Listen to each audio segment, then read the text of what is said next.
Hey guys, just doing a quick video today showing you the difference between two semi-flexible solar panels, a cheaper version and a more expensive.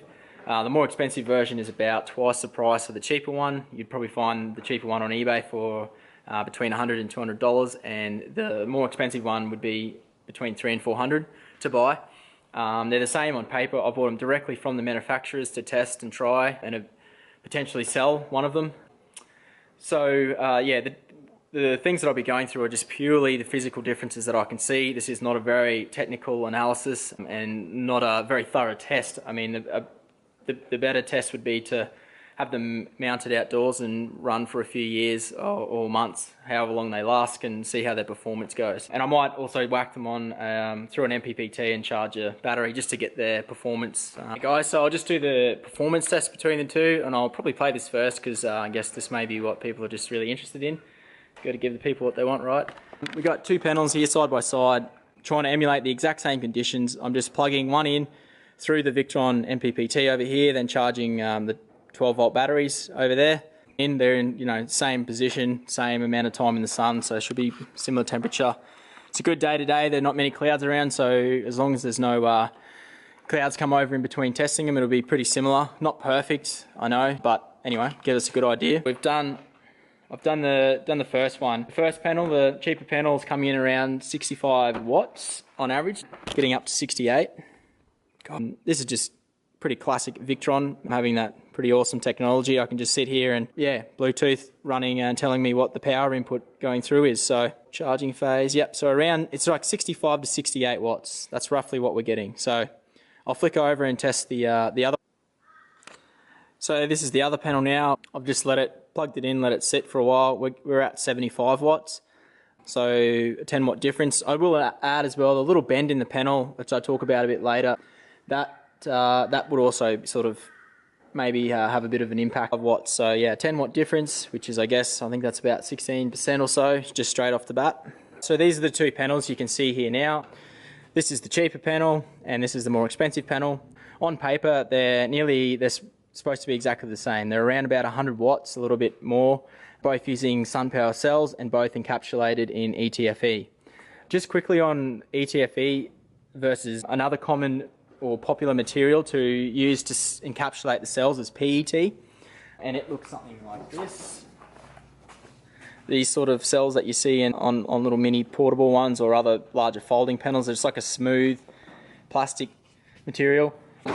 ETFE is by far a much better material, mainly because of its durability. It lasts a really, really long time, much longer than PET, and it's got better flexural properties. It's not as brittle as PET. I've had some of these smaller panels that when they've heated up, got really hot, everything's expanded and it's just cracked the PET, whereas ETFE would be able to withstand a lot more flexion and a lot more heat. It's used in a lot of commercial buildings, like I think the Beijing Water Cube is all covered, the outside of it's all covered in ETFE, and that's just because it's really strong and it lasts, it doesn't degrade under UV very fast. Anyway, that's leading on to the first thing I can see is there's obviously a difference in the look of these two. This is a much more shiny finish. The cells are a little bit, I guess, more blue. This is a bit more of a matte finish.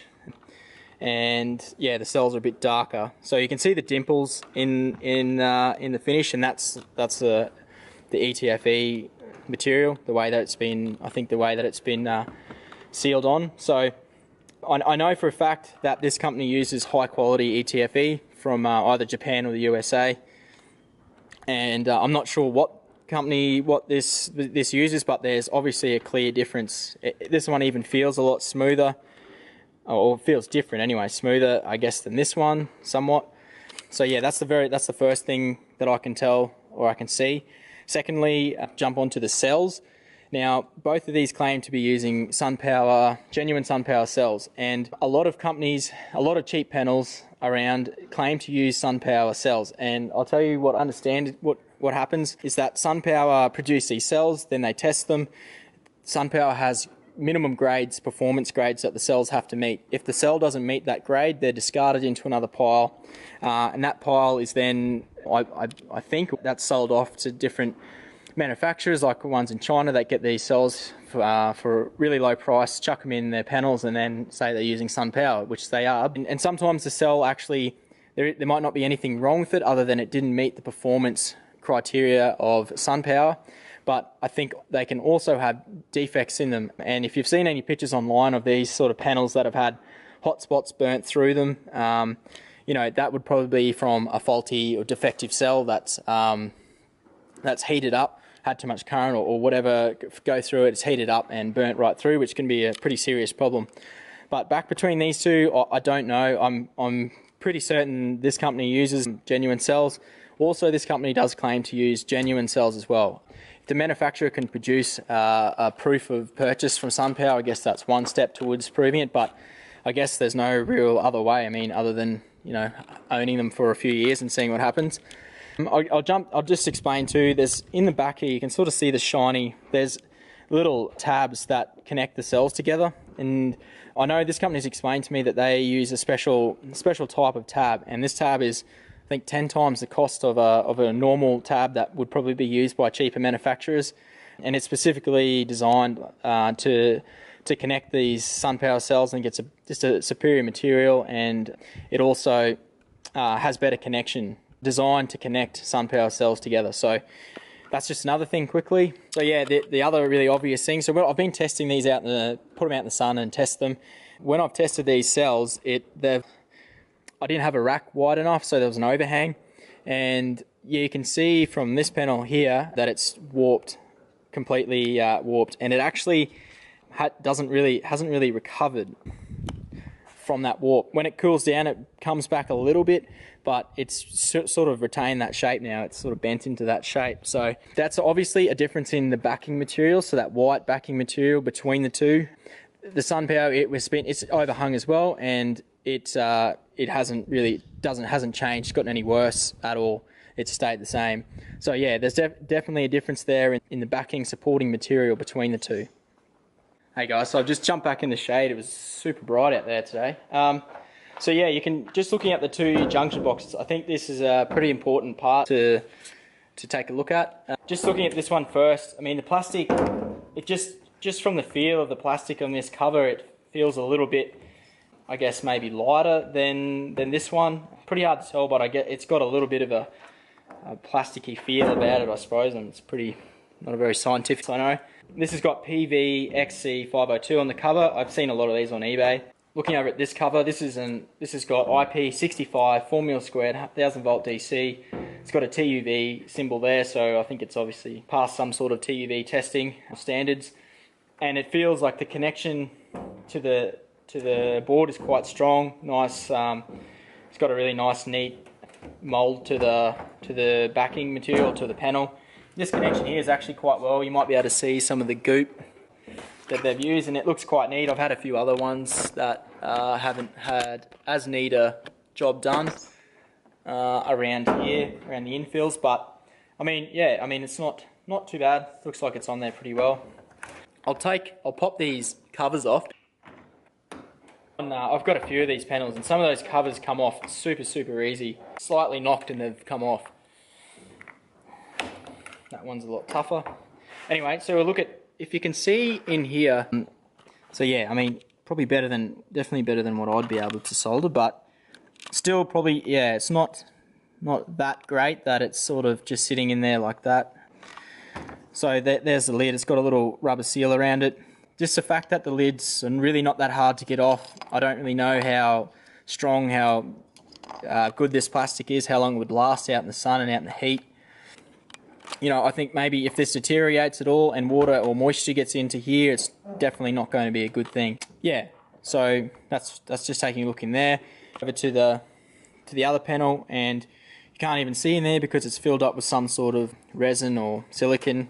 So I think to protect the connections in here, so the cable and soldering or whatever, however it's been connected. So if moisture does ingress, which it most likely probably will at some stage if it's in the weather long enough, it's fully protected in here. It's not going to do anything at all to your cables or yeah, to the connections. That's a quick look at the cable on the right. Here is the more expensive panel, and it's a lot thicker cable. and it feels a lot stiffer, a lot stronger than this cable. This is a lot lighter. Yeah, don't really know if you can see. I've checked out both the ratings. They've both got, I think it's 2 PFG and PV1F. So they're both proper solar cable and both rated for fire and I think UV as well. So they've both got those ratings on. These are the connectors. There's definitely a difference between the two. This is the more expensive connector, and it feels a lot stronger, a lot more solid. The plastic, yeah, compared to this one. You've only got to plug them in and out a few times and you'll definitely be able to tell. Like, this gets a nice solid connection to the other MT4. Yeah, and this one, it's a lot lighter. Yeah, it's just to summarise. I hope this has helped you see the differences between an expensive and a cheaper panel. And I think when you put all the materials, you know, against each other, from ETFE to solar cells to the tabs connecting them, the backing material, the junction box cabling, connectors, you can probably maybe now understand when you take the more expensive material in each of those cases, the price is going to really add up. And I guess also see where the weaknesses are when you buy a cheaper panel, potentially. And not only that, it's also the manufacturing processes. I think more expensive panels or better manufacturers use different equipment and probably have more qualified employees, blah, blah, blah, all of those things. So that's showing you why one's more expensive than the other.